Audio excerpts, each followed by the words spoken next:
Hoy vamos a hablar de entretenimiento de calidad y nuestro objetivo es agregar ideas, agregar perspectivas para la discusión y realmente explicar cómo estas ideas, todas estas perspectivas pueden ser implementadas a través de proyectos de entretenimiento de calidad. Entonces, voy a empezar presentándoles un video breve y informativo y divertido sobre Forex.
Bueno, solamente para que pueda introducir lo que es Forex y lo que hacemos.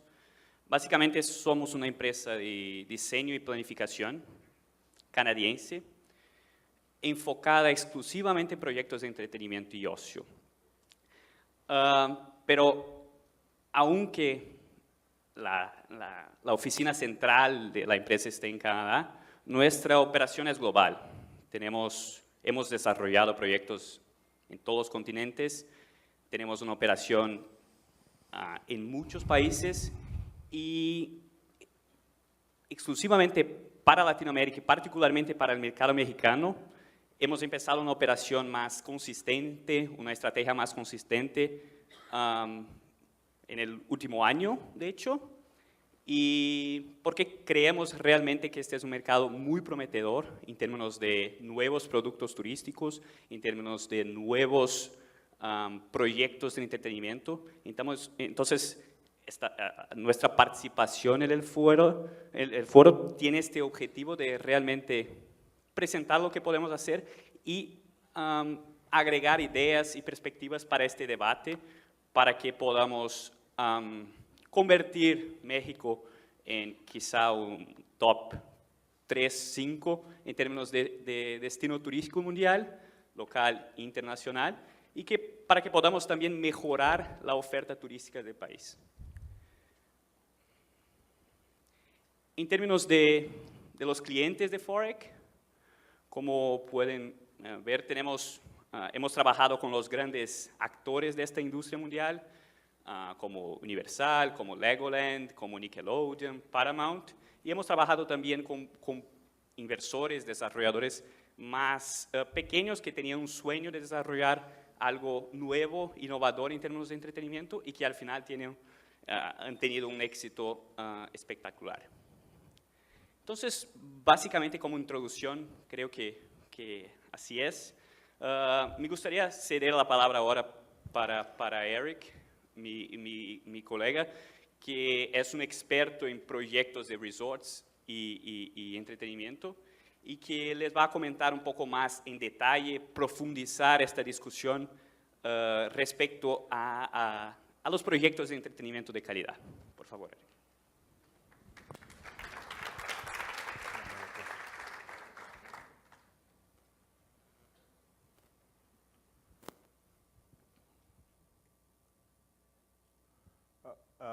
As Ricardo said, thank you for having us. It's a great honor to be here with such distinguished guests, panels, speakers.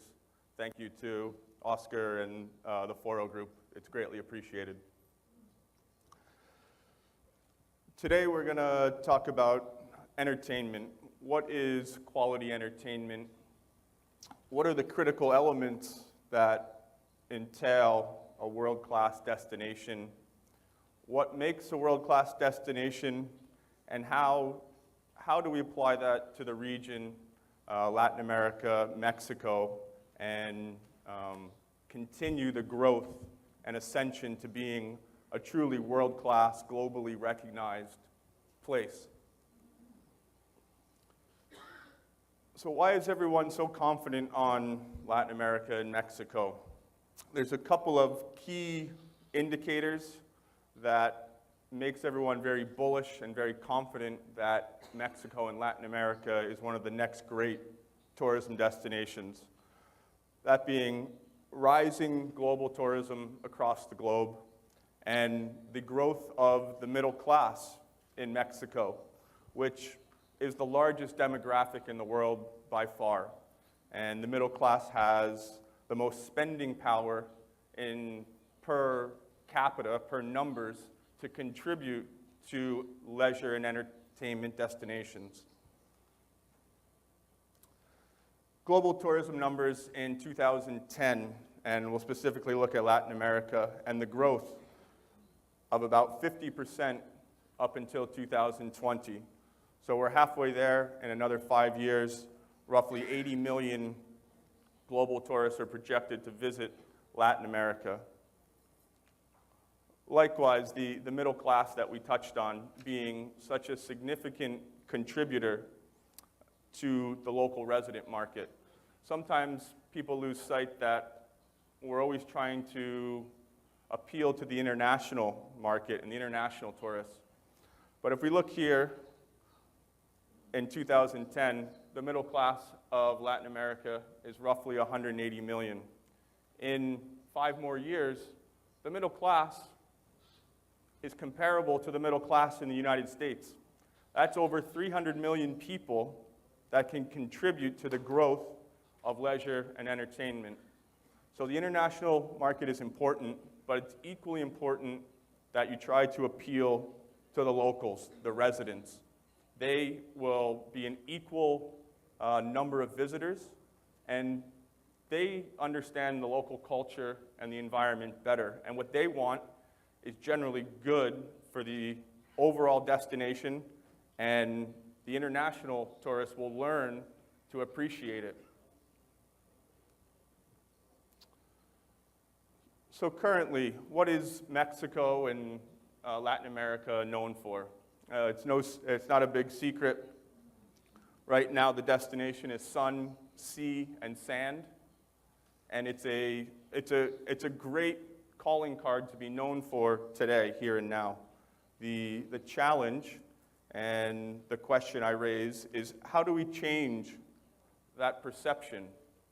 And how do we announce to the world that Latin America and Mexico has more to offer than just sun, sea, and sand? It's a great starting point, but we need to take it to the next level, so to speak. The local tourists, the residents, they want something different. They appreciate the sun, sea, and sand. They have a better pulse on the market and on the culture on the tourism, on the environment, on the intricacies of the culinary experiences, the tequila, the chocolate. All of those experiences added to what's already existing of sun, sea, and sand will equal a globally recognized tourism destination. It will fill out the menu.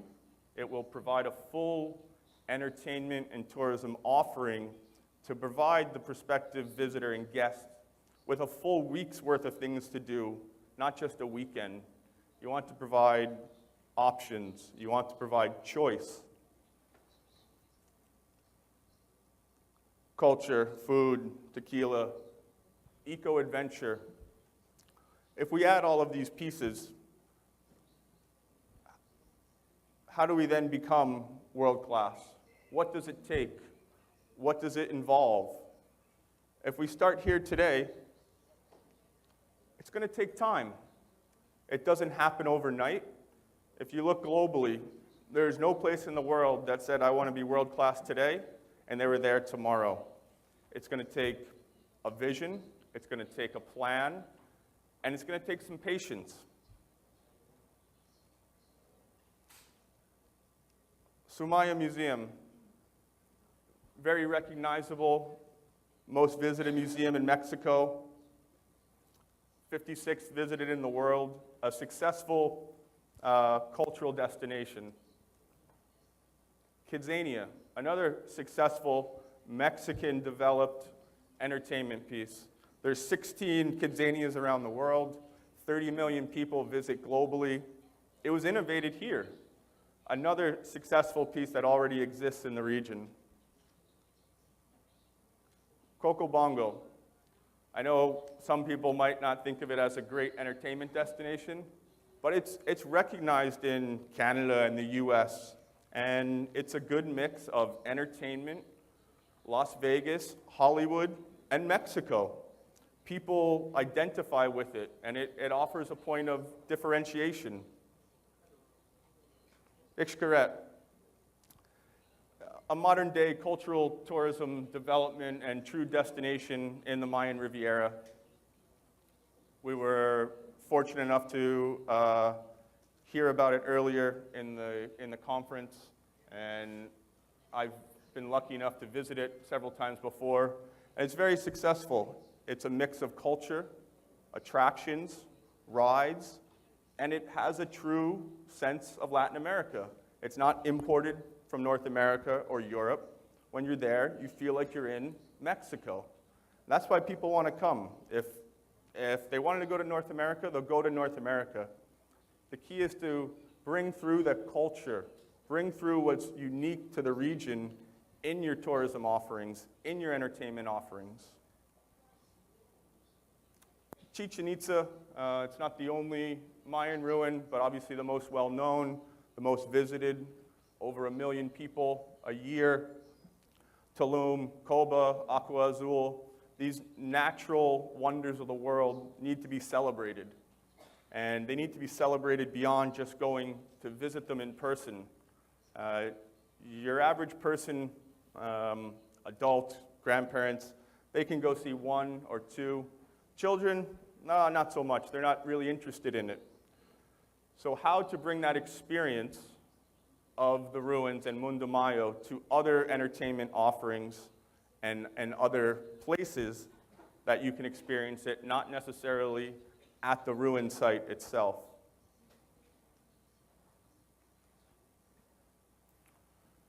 So Mexico's already, and Latin America is already on the ascension to being world-class.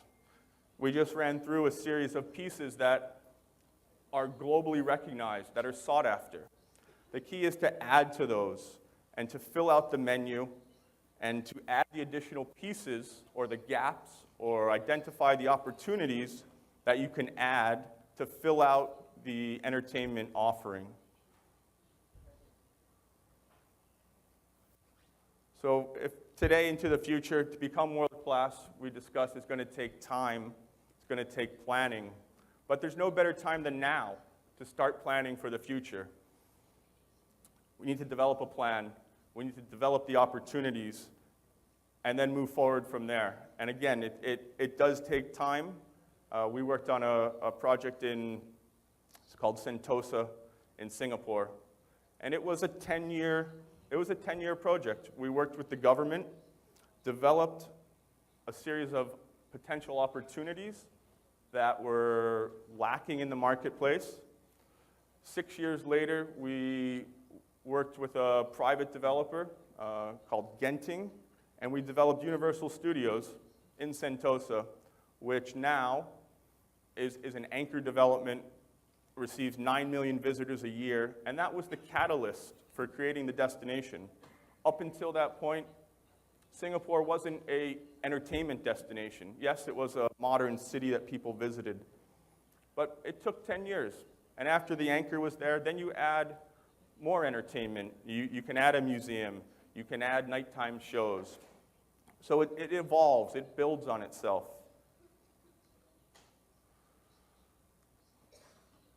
So to be globally competitive, how do we identify what we need to add to the already successful entertainment offerings that are here in Latin America and Mexico? There are 3 steps that we believe are successful in helping governments and commercial developments vision and plan for that long-term, that 10-year plan, that strategic planning. 1, identify new, and not only new, but quality entertainment that's needed in the marketplace. 2, develop critical success factors, keeping in mind the guest experience, how the guest moves through the place, how they experience it, what their takeaway or what their memory is of the place. And 3, thinking outside the box, thinking beyond the traditional. You need to do more than the status quo to exceed or be globally recognized. It's easy to match another place. Like Kidzania, you need to be innovative. You need to come up with new offerings.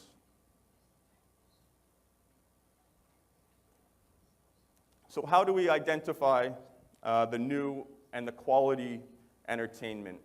It's more than just identifying it. It's making sure that it's quality. You don't want to add just for the sake of adding new pieces. You want to make sure that there's a need for it in the market, that the international guests will use it, that the locals will use it. The international visitors aren't always going to be here depending on the time of season. There's global economics that factor into it. There's global crises. So if you can ensure use by both the international community and the local, it's a better chance of being successful. There's 2 parts when it comes to identifying the opportunities or the gaps in the market. You have on a national level or a government level, and then in parallel you have the private sector or the commercial developers. And they don't need to work together all the time. It's not a linear process. They can both move forward together and at different times and different speeds.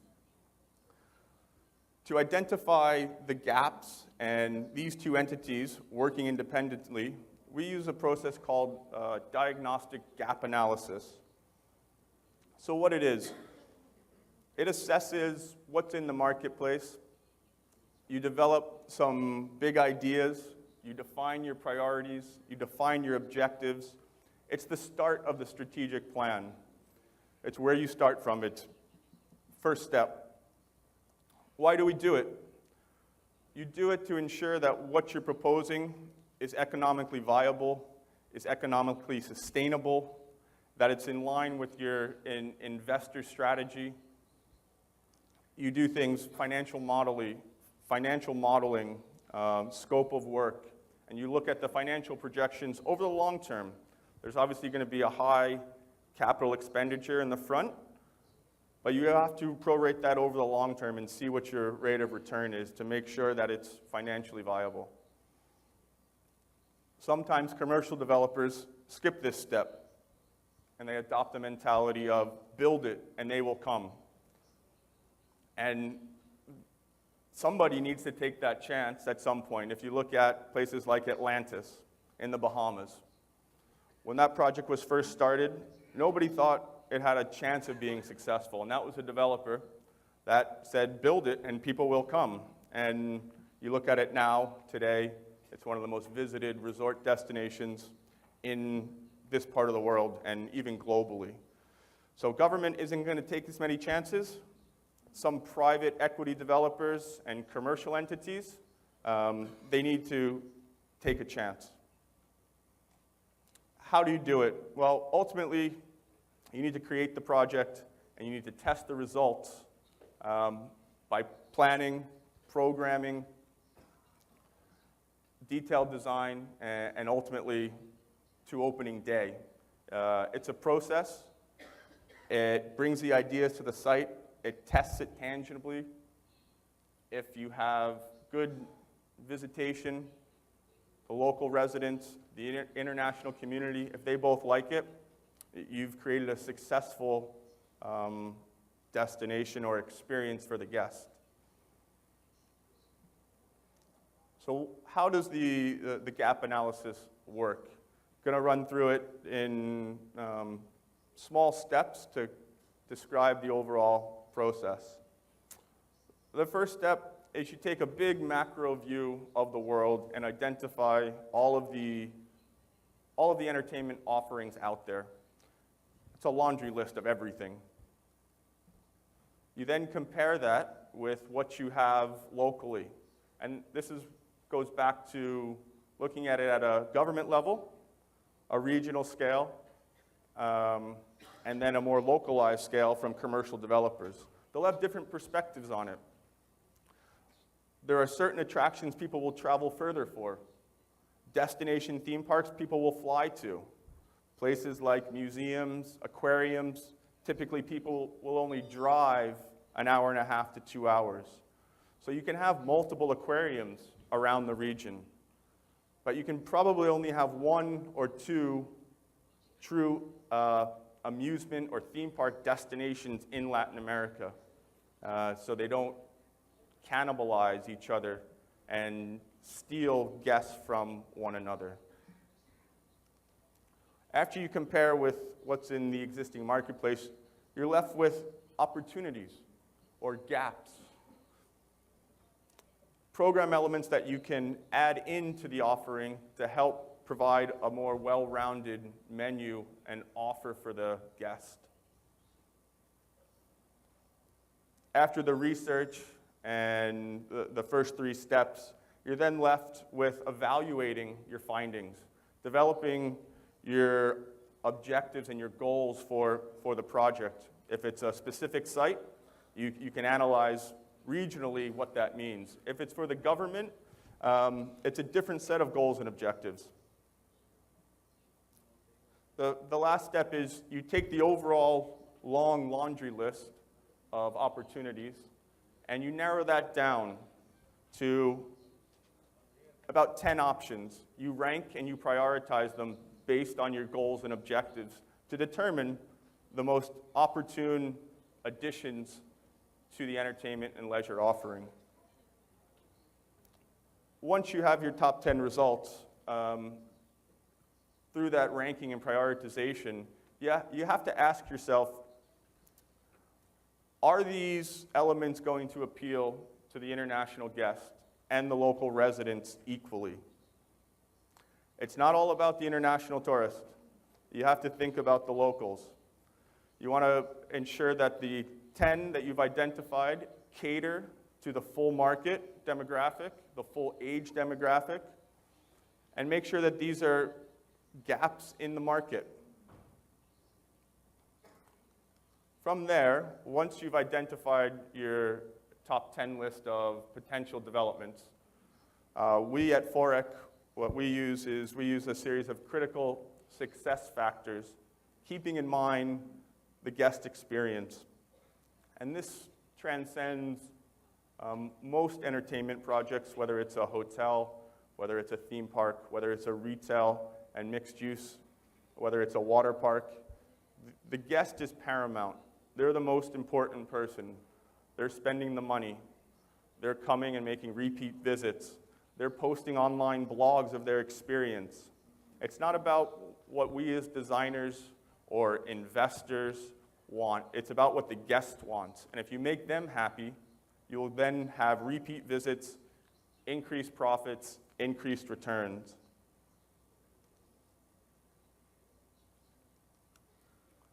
Here's a series of a few critical success factors. I'll run through a couple of examples, one example for each as we go through. And these are also a series of goals and objectives that you can identify on a project basis.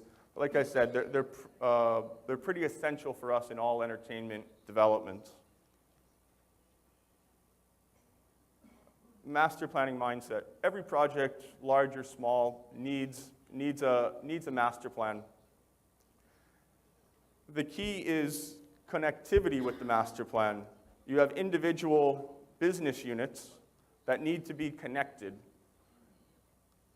You want to create operational, financial efficiencies.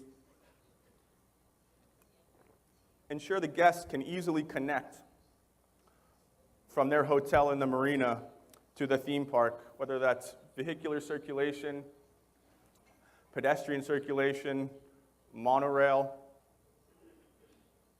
Again, connectivity, integrated approach. A big idea.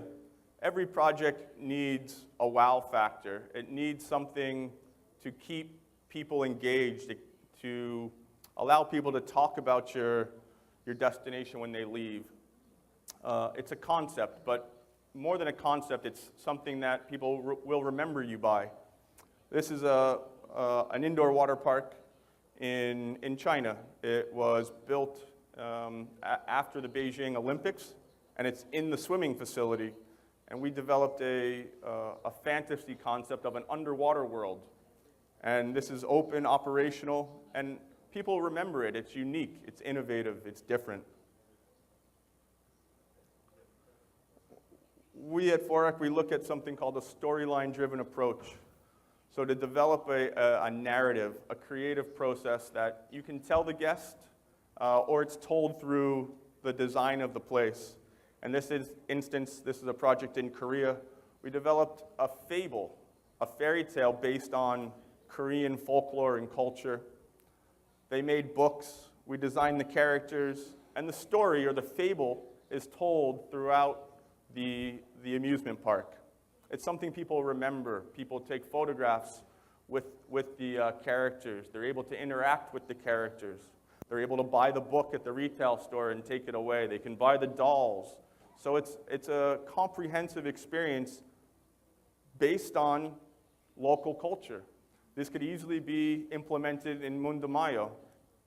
You don't always have to replicate history. When you're entertaining people, people want to have fun. You have to allow your mind to imagine things. You have to have a suspension of disbelief. When you enter these places, you have to allow your mind to wander.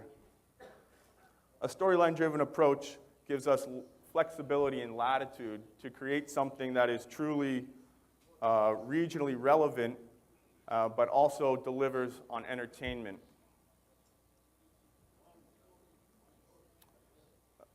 A wide age demographic. We say 2 to 82. You need to entertain the little kids from age 2 to the grandparents at 82. It's not about the parents or the adults if they have fun. If the kids have fun and the grandparents have fun, the family has fun, and people will come back again and again and again. The parents just want everyone else to be happy, and then they're happy. So appealing to all age demographics. Enhancing the guest experience. This is providing entertainment activities for 365 days a year. Depending on the weather, depending on the location, can influence the design. This is a project in France, and obviously their weather is kind of inclement and not desirable in the winter. But in the summer, it's lovely, it's beautiful, people are outside. So this is a central entertainment hub, or core, if you will, and in it, theaters, water park, miniature golf, food and beverage. And in the summertime, it opens up to the outdoors. People can experience the larger resort grounds. There's hiking trails, biking trails, and you're connected to nature. In the winter, you can still utilize the central core and provide and deliver on the entertainment. So you're open 365 days a year. It helps to reduce your seasonality or flatline your seasonality so your attendance doesn't do this, depending on the season. Also, you extend the offer. You provide more to do, a full menu. Excuse me.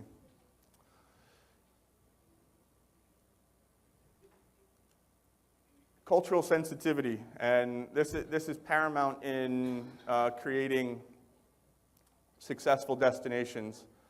And it's appealing, again, to the local residents. Your international tourist isn't going to know if your depiction of a Mayan ruin is right or not. The local residents will. So to appeal to them, you have to understand the intricacies of the market. You have to understand how the family operates, how they think, how they work, what their time frames are. I'll give you an example. Disney, when they first opened outside of Paris in Europe, they had a no alcohol policy anywhere in the park. And if you know the French, that's not going to fly. People won't accept it. And they didn't, their numbers and their visitation was down because they didn't properly study the market and understand what people's expectations are. So cultural sensitivity and being aware of who you're catering to and what the local residents want. Creating an original theme. If you're a private, unbranded hotel or operation without a flag, there's still opportunity to create a unique story that's culturally relevant. This is a project in Thailand, and again, it was built on the local flora and fauna of the region, animals, elephants, tigers, and we created a brand or a marketing angle for the resort to differentiate itself from the others, neighbors that were next door. But it's locally relevant. It's not imported.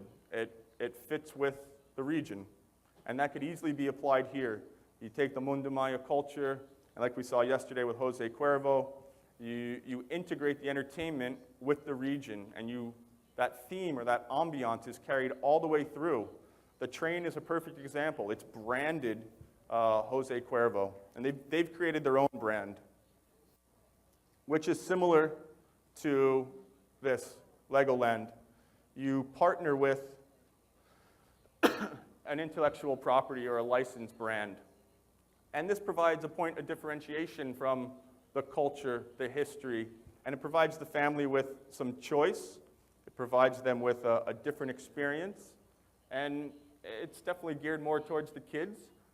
But again, people can only see so many ruins, go to so many outdoor activities, and if you compile an overall menu of offer that's more extensive, it will be more successful.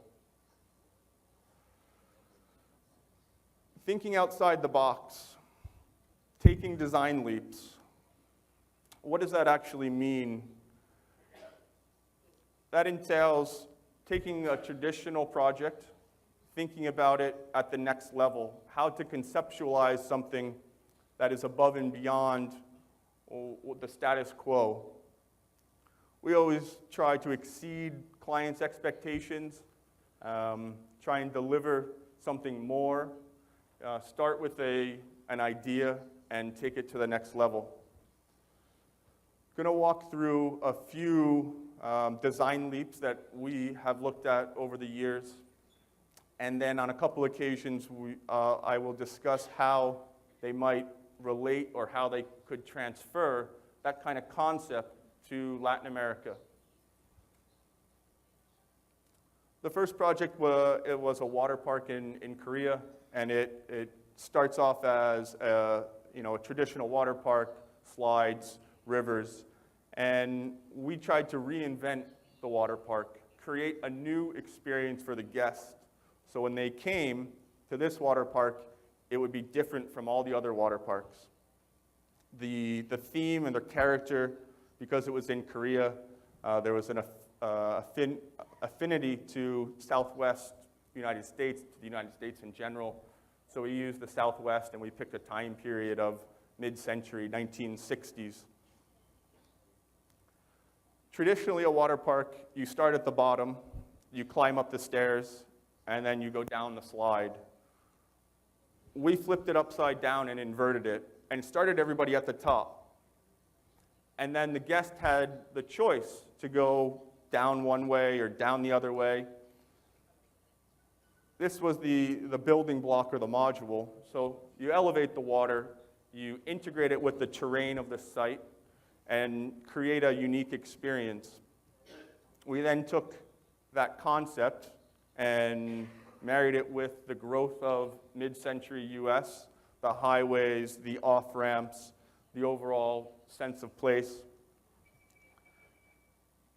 And if you could imagine turning highways into rivers that kids or families can then go down.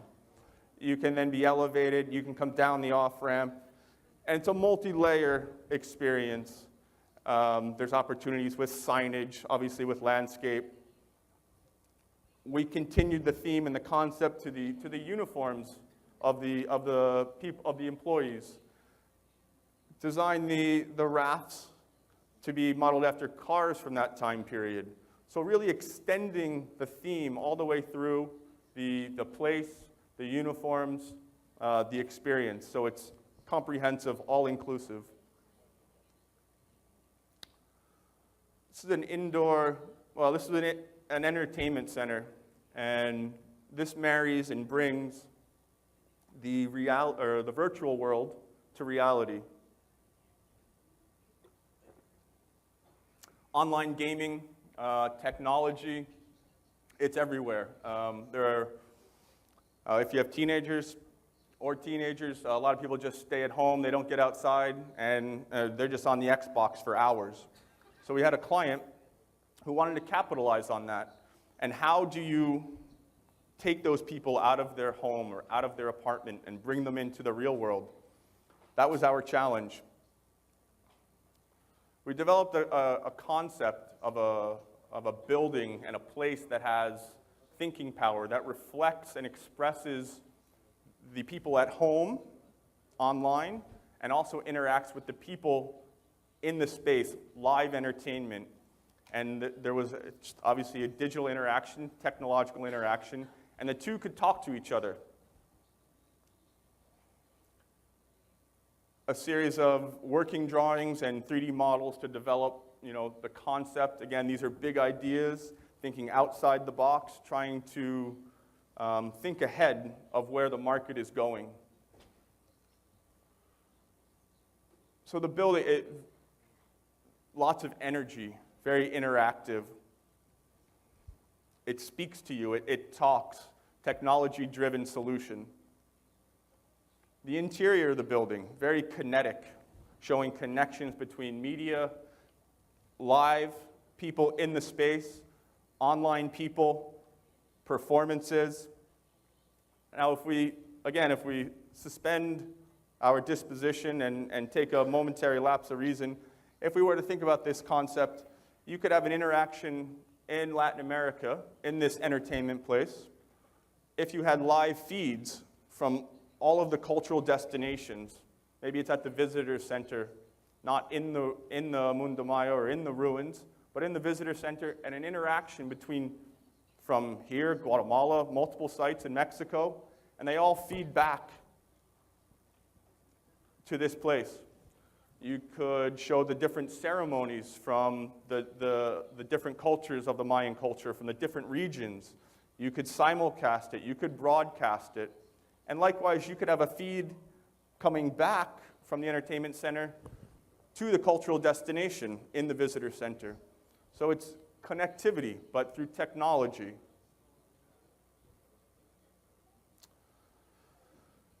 This is developing a big idea.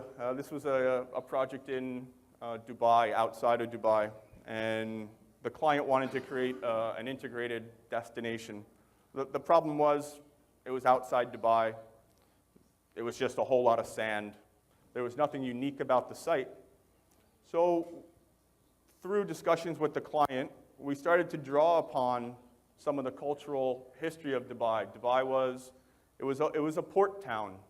It was on the trade route. It was a crossroads of culture. Everyone congregated, and the Bedouins came to Dubai. They traded cultures. Shipping was very big. So we built on that storyline and expressed that through a resort and put a large ship in the middle of the desert to create a site, to create a wow, to create a moment that people will remember. And you had all of the other traditional entertainment pieces, the beaches, the music, the festivals, the shows, the theme park, centered around this large ship. So as people would arrive, the question would obviously be, how did this boat or ship get to the middle of the desert?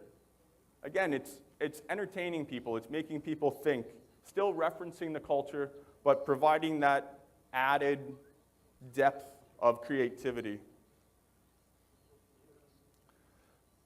Even within that, the local architecture was inspired by the Arabian souks, the indigenous architecture, and this was just a character view of what the retail, dining and entertainment area, the retail street might look like. Again, drawing in on the indigenous architecture, making the place feel like it's part of the region.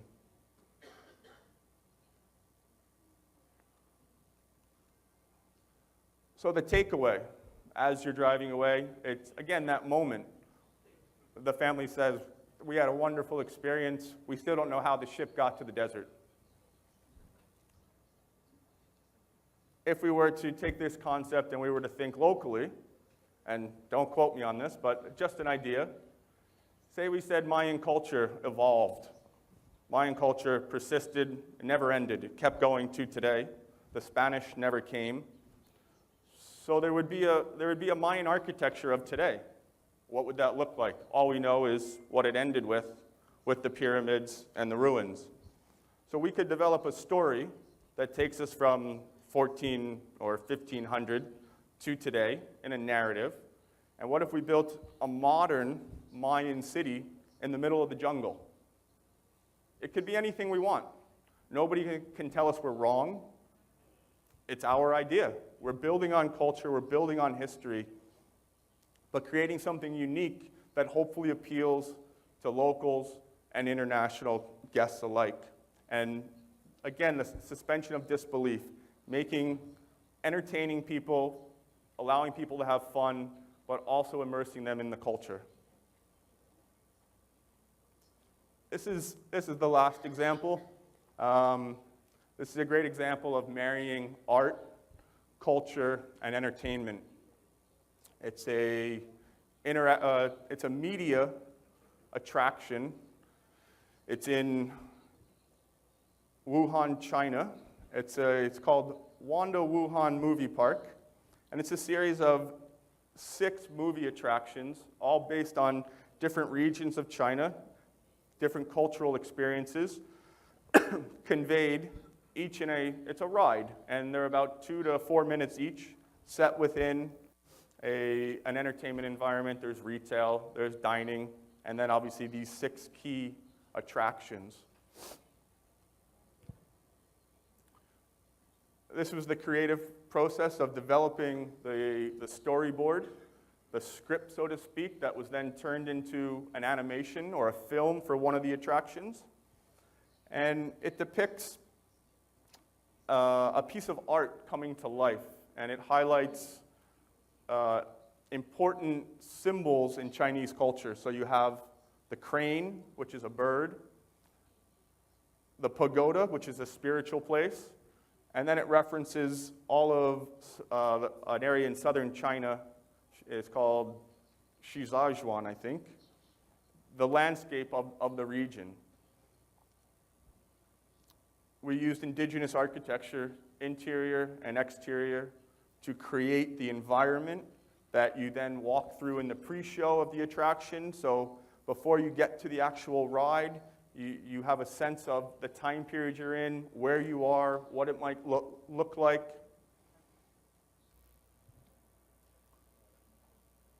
This is an animation or a walkthrough of the actual attraction from getting in line, takes you all the way through the theming, setting you up for the ride, and then at the end, a quick view of the ride mechanism and the video screen behind.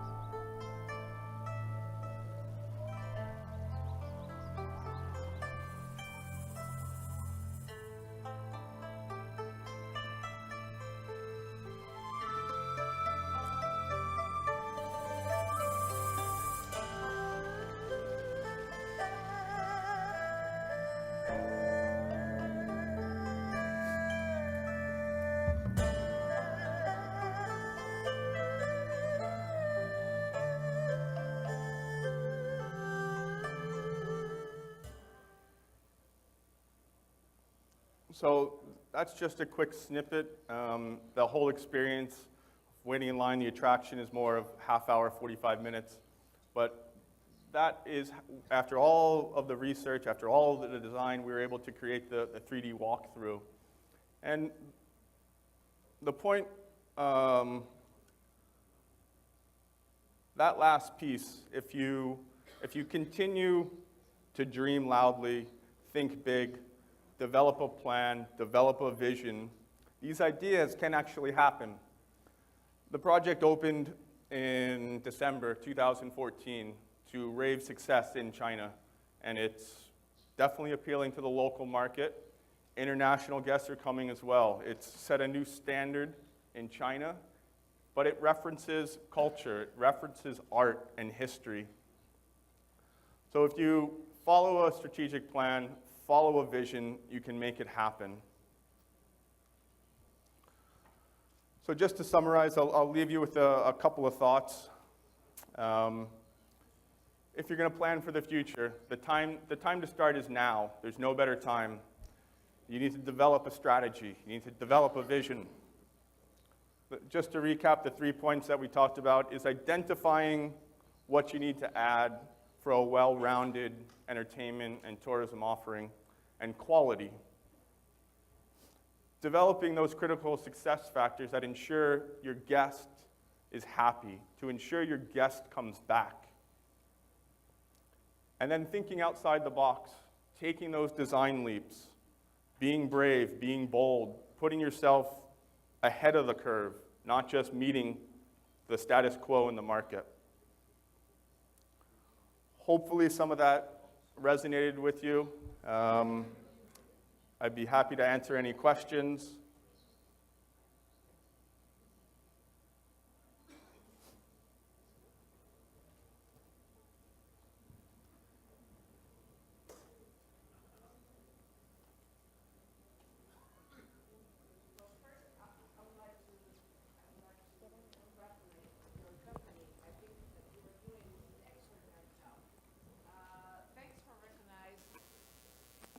Thanks for recognizing what we have in Mexico, especially in the case of XIII, what we have. I would love to invite you to visit Riviera Maya, which have so many attractions and so many things that it be growing. And I hope you stay for Hoya presentation, which is the Cirque du Soleil. And it's one of the new attractions that we have in the destination. Yes. But as well, we have one of the newest attractions that we have there is Xochimilco, which is a replica of one of the most traditional places that we have in Mexico City, in the Central Park of our country. And those are the type of things that you are talking about. We feel proud about our culture and our country, our history, And I'm completely agree that we have to take advantage of that. So congratulations, you're doing an extraordinary job.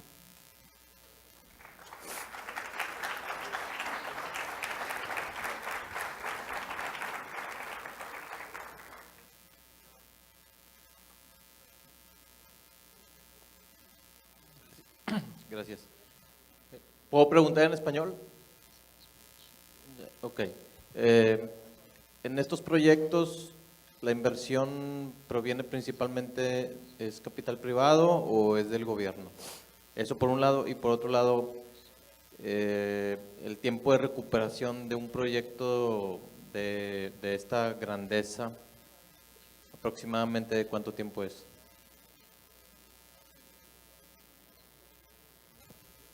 Well, the first question about public and private, there's very few markets in the world that are only or where the private dictate everything, and that would be the more mature markets of the U.S. and Europe.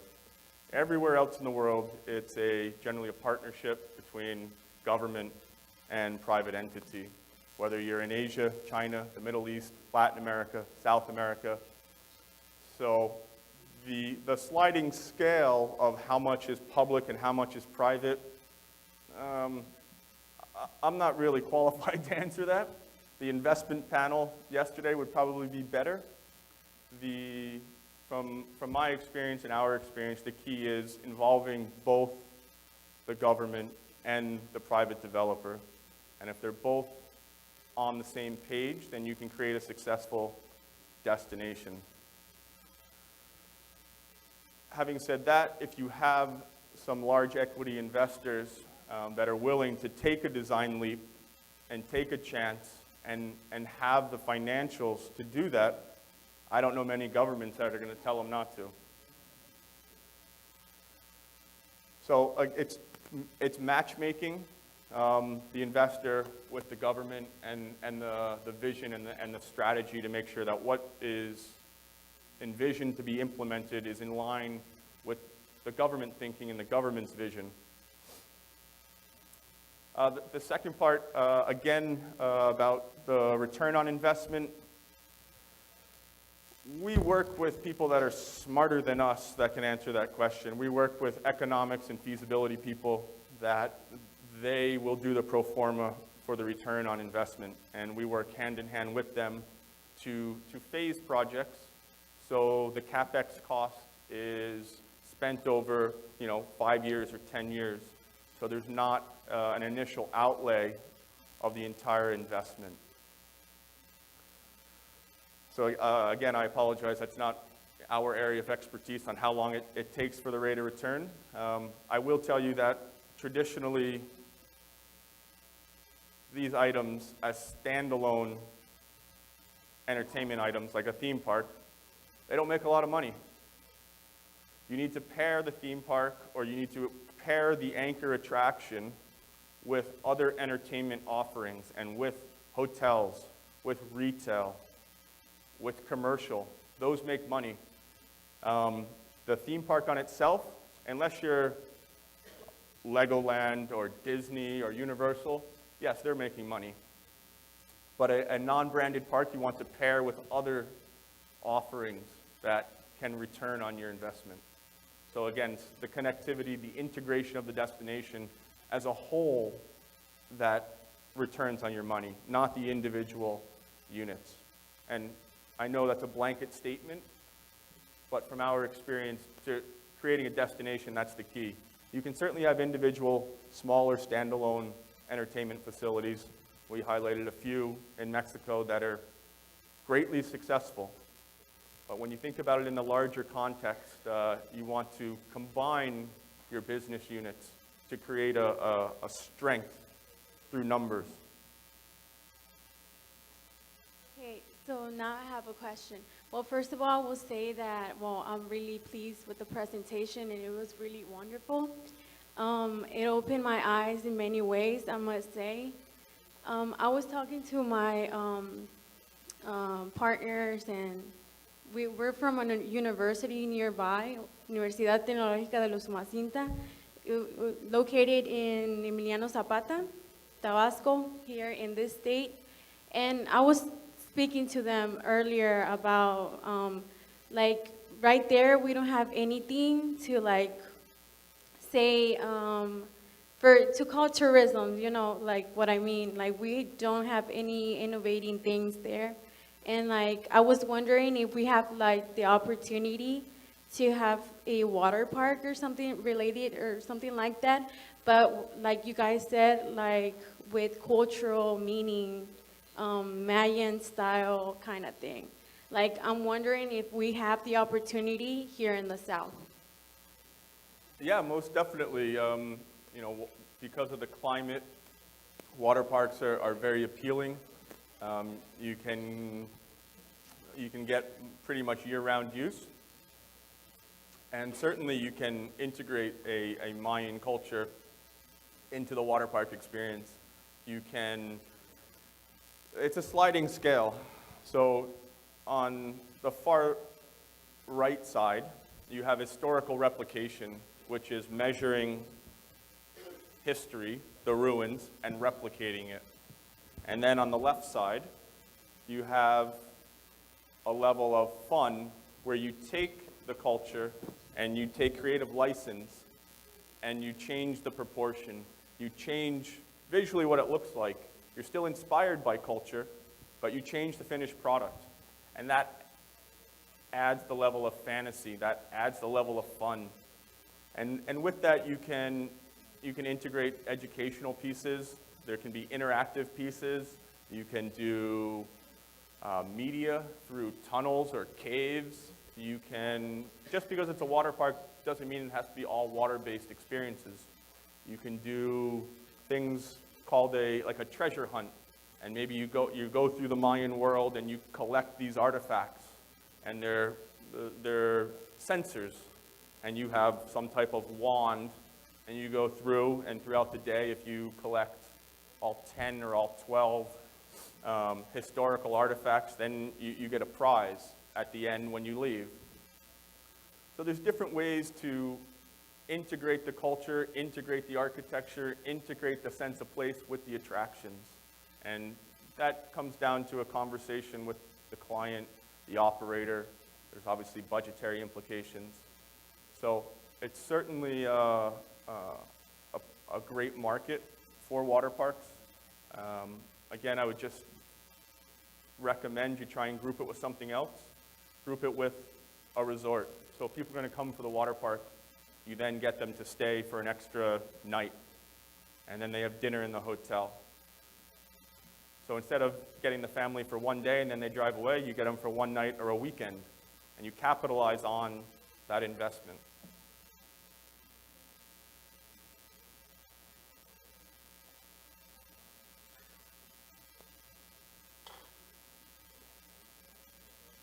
Hola.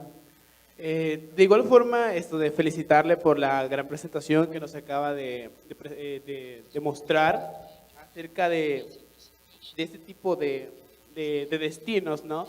Entonces, aquí en México también nosotros contamos con muchos elementos que ayudan a las empresas del sector público y privado, pero sin embargo, a veces, a pesar de que el país cuenta con muchos recursos, no se tiene la clave o la integración de muchos elementos.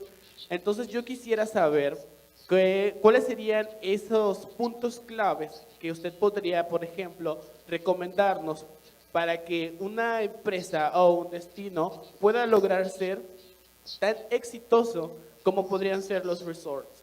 Porque, como le comento, aquí en México se cuenta con muchos recursos que pueden contribuir a que el país se dé un gran giro y se sobreexplote todo lo que existe aquí en nuestro país y darlo a conocer, así como mucha gente ya lo conoce y lo conoce a través de otros medios y viene aquí a México con tal de ver que sea tan cierto a cómo se describe. Entonces, no solamente que vengan y conozcan, que también disfruten y se lleven una gran experiencia de toda la tradición, cultura y costumbres que existen en nuestro país. Entonces, quisiera saber cuáles serían esos puntos claves que usted nos podría dar para que un destino como México o algún destino en especial, por ejemplo, pueda tener éxito aquí.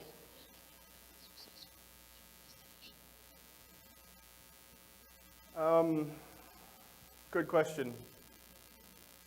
There's,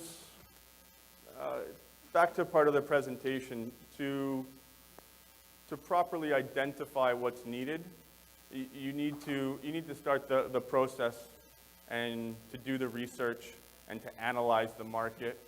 I'm familiar with Mexico and Latin America, but I'll be completely honest, I don't know every attraction and entertainment destination here. So it would take a study to identify what's here. You cross-reference that with all of your options. And as we looked at before, you're left with the opportunities. So I would start there with identify your opportunities. What is not around you? You want to be different. You want to be unique. Once you identify your opportunities, there will be natural links of program elements that work together. There will be other program elements that don't work together. So when you're trying to create an overall resort destination, if you have your top 10 list, one of your criteria might be we need 3 or 4 entertainment elements to create a destination because we project to have 1.5 million people, and you go based on an occupancy of your destination. And if you have 1.5 million people, you need to keep those people entertained, you need to keep them busy. You go back to your opportunities list and you determine how many people you think those attractions can handle. And again, naturally, a water park and a resort go together. A resort and a theme park go together. A museum and a resort, not directly linked, maybe in the same development. If you were to have a museum next to one of your cultural attractions, and then down the road you had a commercial street, what we call a retail dining and entertainment street, you could put a hotel there.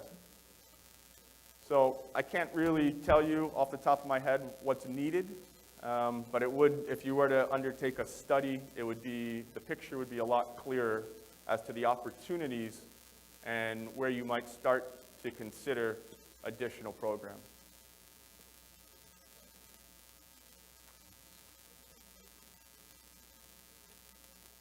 Sí, buenas tardes. Bueno, después de escuchar su presentación, durante su presentación yo me preguntaba sobre el peso de la conservación natural y el cuidado ambiental en este tipo de proyectos que suelen ser muy impresionantes, muy ambiciosos, algunos de ellos monumentales. Y lo pensaba sobre todo porque en Cancún, por ejemplo, que es el lugar en donde yo radico, que es un destino de clase mundial y que constantemente se está exigiendo a sí mismo innovar y ser cada día mejor y diversificar sus atractivos, de repente ha habido propuestas de hacer proyectos muy sofisticados, monumentales, cosas que se han hecho, por ejemplo, en Dubái, y se quieren repetir en Cancún, con la diferencia de que Cancún tiene un ecosistema sumamente frágil y, por ejemplo, he oído de hoteles que se quieren hacer en el mar, cerca de polígonos arrecifales muy vulnerables, muy delicados. Entonces, el argumento del empresariado o incluso de las autoridades para aprobar este tipo o impulsar este tipo de proyectos es que si en Dubái se puede hacer, pues ¿por qué no se puede hacer en Cancún sin contemplar este componente medioambiental? Mi pregunta sería, ¿qué habría que privilegiar en este tipo de casos? Si el atractivo creado, novedoso, deslumbrante, que va a diversificar, que puede potenciar ya la oferta turística de un destino, o el atractivo natural ya existente, que es el ancla o el alma de ese destino turístico, y que es base además de otros atractivos e incluso de formas de vida, ¿no? De otros organismos y demás. Gracias.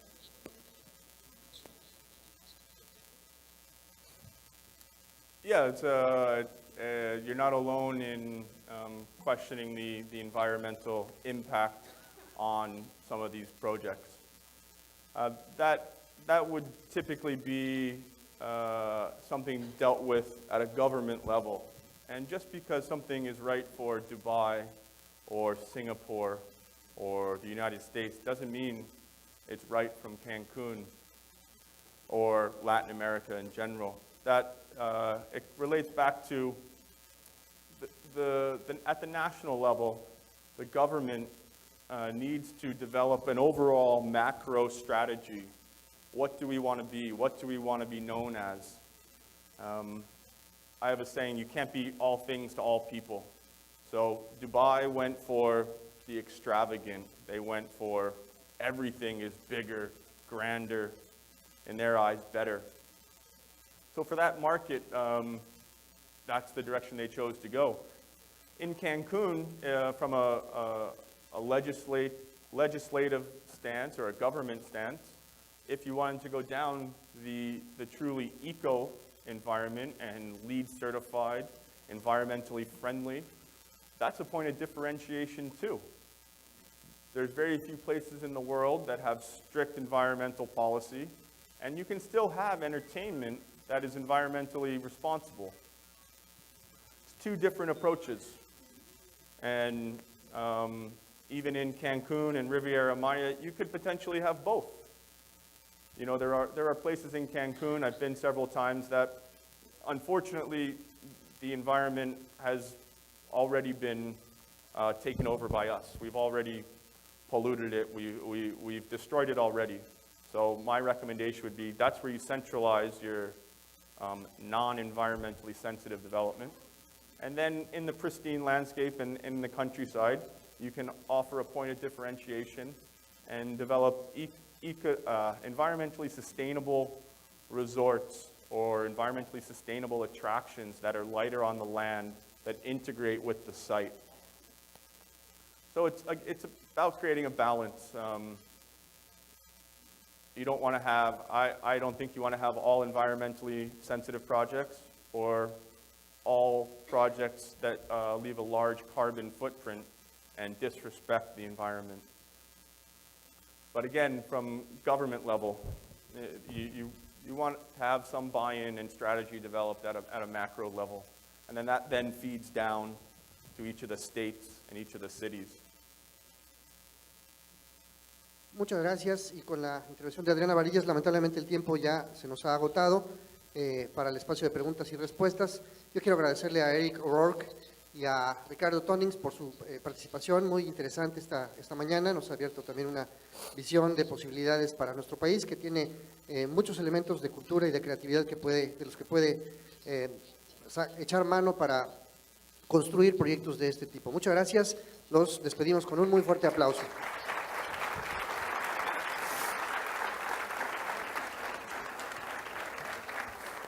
Y les pedimos a todos no moverse de sus asientos porque estamos listos ya para continuar con la presentación de Cirque du Soleil. Y también ya está con nosotros en el Salón Conjunto el director del Consejo de Promoción Turística de México para su presentación, con la cual cerraremos las actividades de este foro. De tal manera que de inmediato simplemente hacemos una adecuación del podium para que nuestro siguiente panelista pueda estar listo para entrar.